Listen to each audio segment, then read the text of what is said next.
किसी को भी मोहित कर देने वाला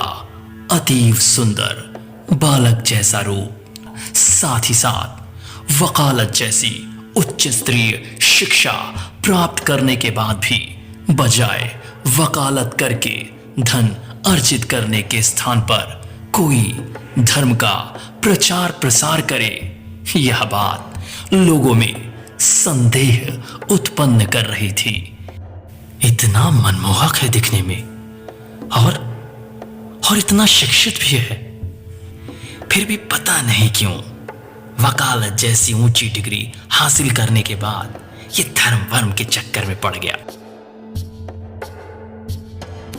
यह बात ग्रामीण क्षेत्रों के लोभी, लालची व मोह ममता में आसक्त व्यक्तियों के लिए और भी आश्चर्यजनक व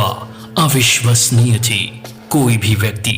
चाहे वो किसी भी धर्म, जाति, संप्रदाय का हो या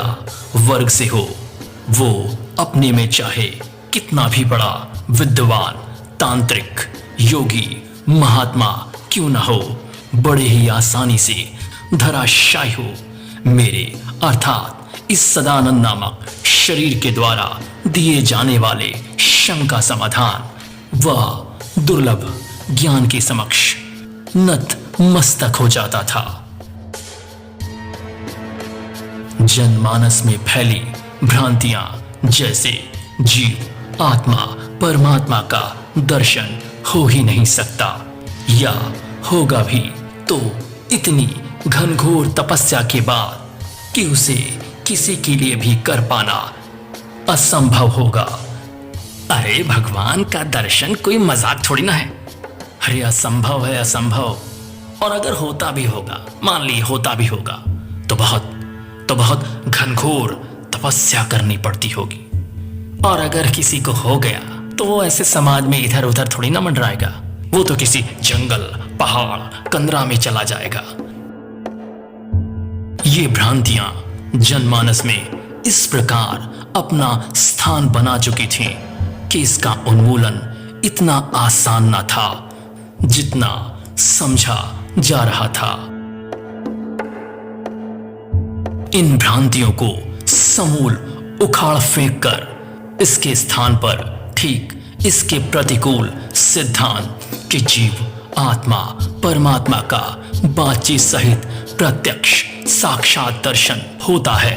और दर्शन के उपरांत अनन्य प्रेम सेवा एवं भक्ति भाव से भगवान के सर्वतोभावीन शरणागत हो रहा जा सकता है। और दर्शन करने के पश्चात व्यक्ति किसी जंगल में, पहाड़ पर या कंदराओं में नहीं जाता, बल्कि जनमानस में फैली भ्रांतियों के उन्मूलन व उसके स्थान पर निश्चयात्मक भगवत धर्म रूप, सत्य धर्म रूप, सत्य ज्ञान को पुनः स्थापित करने पर जोर देता है। और न मानने पर दुष्टता, अत्याचार, दुराचार एवं भ्रष्टाचार करने वाले असुर,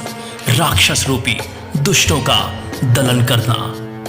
अर्थात वो लक्ष्य जिसके लिए स्वयं भगवान अपने परम आकाश रूप परम धाम या अमर लोक से भूमंडल पर अवतरित होते हैं और दुर्जनों का नाश व साधु जनों की रक्षा करते हुए धर्म की पुनः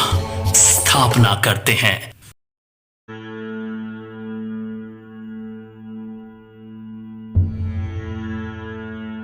ममता और आसक्ति से रहित भाव में यदि परिवार भी साथ में रह रहा हो तो भगवान को उससे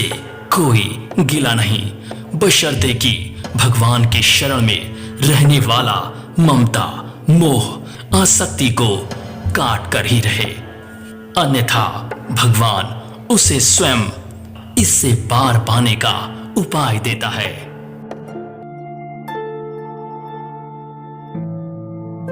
लेकिन ऐसा ना करने की स्थिति में उसका भगवान से दूर होने का खतरा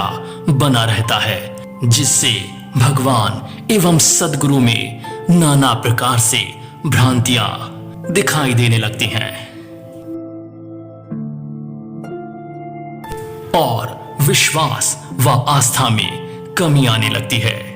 और शीघ्र ही भाव अभाव में परिवर्तित होने लगता है। ऐसी दशा में उसका भवसागर को पार करना लगभग असंभव हो जाता है।